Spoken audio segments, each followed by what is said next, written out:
কিন্তু কুৰবানী দিয়া গৰুবিলাকৰ পিছত কিয় নালাগে?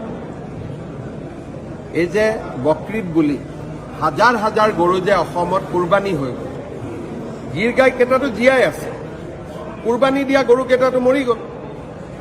তো কংগ্ৰেছ দলে যদি গৰুক ইমানে ভাল পায়, তেতিয়াহ'লে মোৰ লগত তেওঁলোকে একে সুৰে কওক যে অহাবাৰ ঈদত গৰুৰ কুৰবানী হ'ব। কংগ্ৰেছৰ আধা মানুহেতো গৰুক কুৰবানী দিয়ে। কংগ্ৰেছৰ সোঁৱে বাৱে আন্দোলন কৰি থকা আধা মানুহেতো গৰুক খোৱা মানুহে, যোনে এনেকে কাটি কাটি কাটি কাটি গৰুক মাৰে, এনেকে মাৰে, তাক হালাল কৰা বুলি কয়, হয়নে?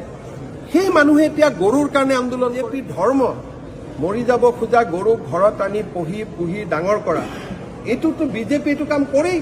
এইটোতো মই গৌৰৱেৰে কওঁ, যিকেইজনে এইটো কাম কৰিলে তেওঁলোকক মই ধন্যবাদ দিছোঁ যে মৃত্যু হোৱা গৰুকেইটা ঘৰত আনি দানা খুৱাই পেলাই আপোনালোকে প্ৰতিপালন কৰিলে। কিন্তু এই গৰুকেইটাই যদি কংগ্ৰেছে পালেহেঁতেন, সিহঁতিতো কাটি কাটি গৰুকেইটা খাই দিলেহেঁতেন।